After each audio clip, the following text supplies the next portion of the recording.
శ్రీ గురుభ్యో నమ. శ్రీ గురుదేవదత్త. దత్త నామమంత్ర మహాయజ్ఞంలో ఇవాళ 4వ రోజు. ఇవాళ శ్లోకంగా గురుధ్యాన శ్లోకంలో ఇవాల్టి శ్లోకంగా గురురాది రనాదిశ్చ గురుః పరమదైవతం గురోః పరతరన్నాస్తి తస్మై శ్రీ గురవే నమః. గురువు ఆది అనాది రెండూ గలవాడు. అనాది గురువు అని ఎవరినంటారు అంటే ఓంకారాన్ని. ఓంకారం ఆరంభమైన దగ్గర నుంచి ఇవాల్టి వరకు దానికి గురువు ఎవరు అనేది ఉండదు.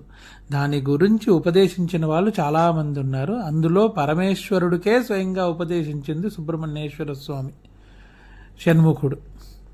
అలా ఓంకారం అయింది. అదే ఆది గురువు, అనాది గురువు అంటారు. ఆది గురువు అందరికీ తెలుసు, సదాశివుడు. సదాశివ సమారంభాం వ్యాసశంకర మధ్యమాం అస్మదాచార్య పర్యంతాం వందే గురు పరంపరాం. అలాగా గురువు ఆది అనాదిశ్చ అన్నీ ఆయన. ఆది అనాది రెండు ఆయనే. గురు పరమదైవతం, గురువు మించిన దేవుడు లేడు అని భావించేవాడు గురు భక్తి తత్పరుడు అని. గురువు యందు మనం ఇప్పుడు దత్తాత్రేయ స్వామికి చేస్తున్నాం కాబట్టి ఆయన యందు ఆయన్ని గురువుగా భావించి, నాకు చాలా విషయాలు గురువు గారి దగ్గర అడగాలని ఉంటుంది. ఎలా అడుగుతాను? ఎందుకంటే మామూలు గురువు అనుకోండి, ఒక ఫోన్ చేసో లేదా వెళ్ళి కలిసో అడిగితే చెప్తారు.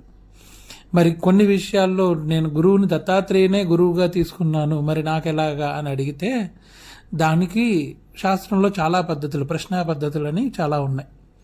అందులోనే ఈ పద్ధతి ఏంటంటే, గురువుని తన దైవముగా భావించి, గురువు తన ఎదురుగుండా ఉన్నాడు అని భావించి పత్రము, పుష్పము, ఫలము, తోయమో సమర్పణం చేసుకుని అక్కడ దాంట్లోనే ప్రశ్నగా రాసుకుని, స్వామి ఈ వ్యాపారమో ఈ విషయమో చేద్దాం అనుకుంటున్నాను, చెయ్యనా వద్దా లేదా అనే దాని మీద మూడు రకాలైన ప్రశ్న రాసి స్వామి పాదాల దగ్గర నుంచి స్వయంగా దైవ రూపంలో పరమేశ్వరుడే గురుడే ఉన్నాడు అని అనుకుని ఆయన దగ్గర నుంచి ఆ ప్రశ్న ఉత్తరం దొరుకుతుంది.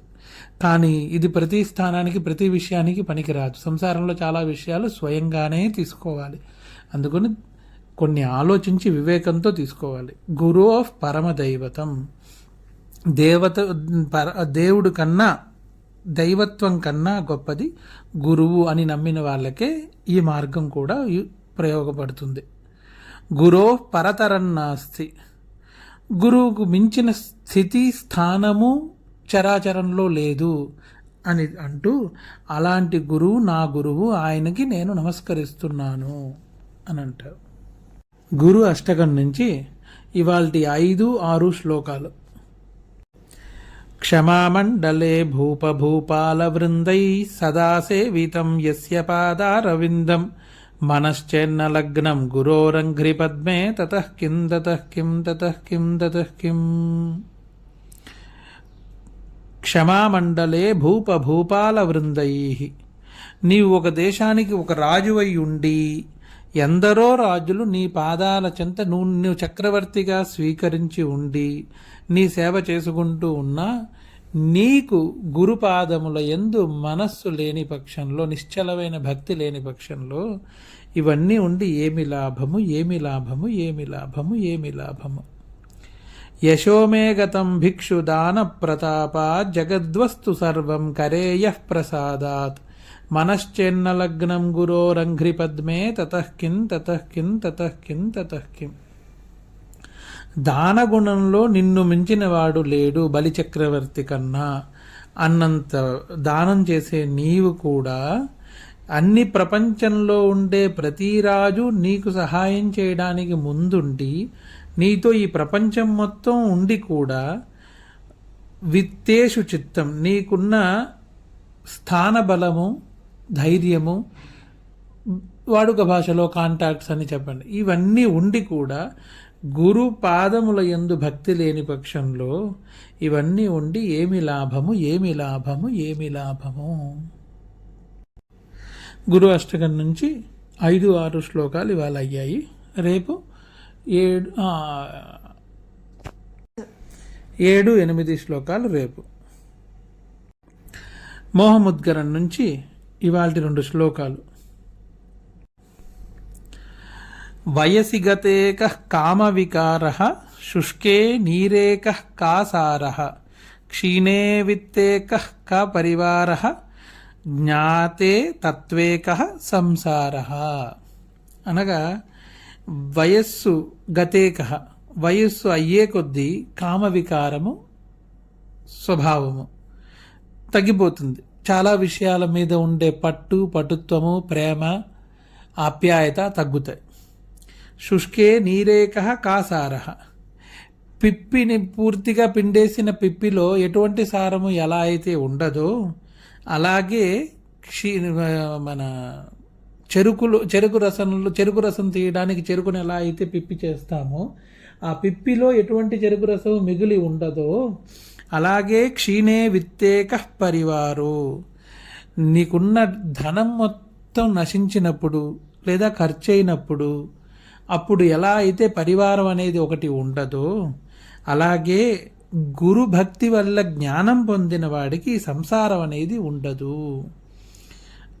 వయసి గతేకః కామవికారః శుష్కే నీరేకః కాసారః క్షీణే విత్తేకః పరివారో జ్ఞాతే తత్వేకః సంసారః భజ గోవిందం భజ గోవిందం గోవిందం భజ మూఢమతే.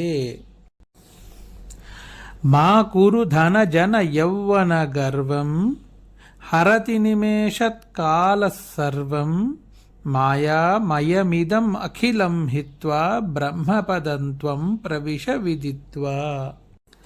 భజ గోవిందం భజ గోవిందం గోవిందం భజ మూఢమతే. మా కురు ధన జన యౌవన గర్వం, వయస్సులో ఉన్నప్పుడు ధనం కూడా ఉండి జనబలం కూడా ఉంటే అదొక రకమైన మంచి గర్వం.